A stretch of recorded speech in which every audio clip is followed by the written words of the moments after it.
एक गिलहरी। एक जंगल में साध नामक मुनि रहते थे। उन्होंने तप करके बहुत सी विद्या हासिल की। एक दिन ध्यान लगाने के बाद जब उनकी आंखें खुली तो उनके हाथ में आसमान से एक गिलहरी आ गिरी। वह गिलहरी खून से लथपथ थी क्योंकि वो चील के पंजों से छूटकर मुनि के हाथ में आ गिरी थी। गिलहरी मौत के डर से कांप रही थी। मुनि को उसके ऊपर दया आ गई। उन्होंने सोचा, क्यों न इसे अपनी विद्या से अपनी बेटी बना लूं।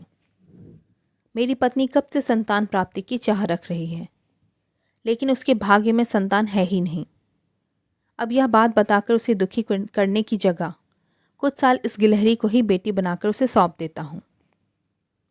इतना सोचते ही मुनि ने एक मंत्र पढ़कर गिलहरी को एक छोटी सी बच्ची बना दिया। वो उस गिलहरी को बच्ची बनाने के बाद गोद में उठाकर अपनी पत्नी के पास लेकर आए। उन्होंने कहा, लो अब इसे अपनी बेटी मानकर ही पालना। सोच लो, भगवान ने तुम्हारी सुन ली है। मुनि की पत्नी छोटी बच्ची देखकर खुश हो गई। अब गिलहरी से बच्ची बनी लड़की मुनि के घर में बड़े लाड़ प्यार से पलने लगी। मुनि की पत्नी ने कुछ दिनों के बाद बच्ची का नाम वेदांता रखा। मुनि और मुनि की पत्नी दोनों ने बड़े प्यार से वेदांता को पाला। मुनि को बहुत खुशी थी कि उसकी पत्नी को अपनी ममता लुटाने के लिए एक बेटी मिल गई। कुछ समय के बाद उसकी परवरिश में मुनि भूल ही गए कि वो एक गिलहरी है।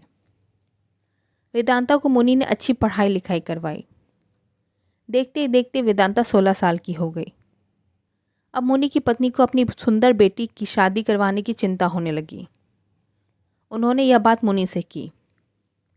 अपनी बेटी की तरफ देखते हुए मुनि को भी लगा कि इसका अब विवाह हो जाना चाहिए। मुनि ने अपनी पत्नी से कहा कि तुम चिंता मत करो, मैं इसके लिए योग्य वर ढूंढ लूँगा। मुनि को लगा कि मेरी बेटी बहुत सुंदर है और उसकी शिक्षा दीक्षा भी अच्छी हुई है, इसलिए उन्होंने अपनी सिद्धि से सूर्यदेव को पुकारा। सूर्यदेव ने मुनि को प्रणाम करके बुलाने की वजह पूछी। तब मुनि ने कहा, मेरी बेटी विवाह के योग्य हो गई है, मैं चाहता हूँ कि आप इसके पति बने। सूर्यदेव ने कहा, आप एक बार अपनी पुत्री से पूछ लीजिए, अगर उसे मंजूर है तो मेरी तरफ से भी हाँ है। तब वेदांता बोली, पिताजी यह बहुत गर्म है, मैं इनके पास नहीं जा पाऊंगी और ना ही इन्हें देख पाऊंगी। मुनि ने वेदांता से कहा, कोई बात नहीं, हम दूसरा वर देख लेंगे। तभी सूर्यदेव ने कहा, हे मुनिवर, मुझसे श्रेष्ठ बादल है, आप उनसे बात कीजिए, वह मेरे प्रकाश को भी ढक देते हैं। मुनि ने अब बादल को याद किया। बादल गरजते हुए मुनि के पास पहुँचे और उन्हें नमस्कार किया। इस बार मुनि ने सीधे वेदांता से पूछा, क्या तुम्हें यह वर पसंद है? वेदांता ने जवाब दिया, पिताजी मेरा रंग गोरा है और इनका काला, हमारी जोड़ी अच्छी नहीं लगेगी।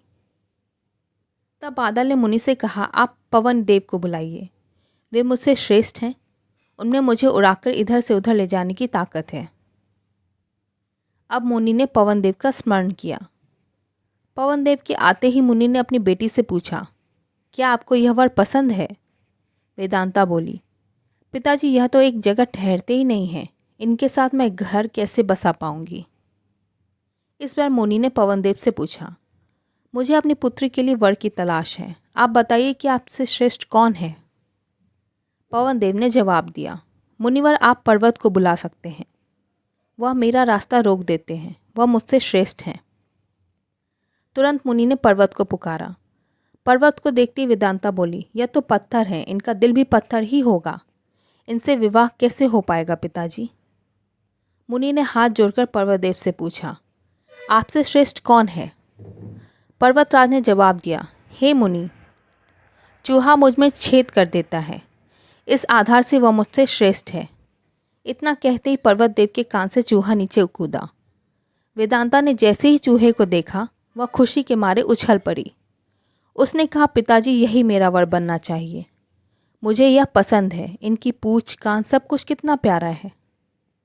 मुनि ने सोचा, मैंने एक गिलहरी को मंत्र विद्या से इंसान तो बना दिया, लेकिन इसका दिल अभी भी गिलहरी वाला ही है। मुनि ने तुरंत वेदांता को गिलहरी बनाया और उसका विवाह चूहे से करवा दिया।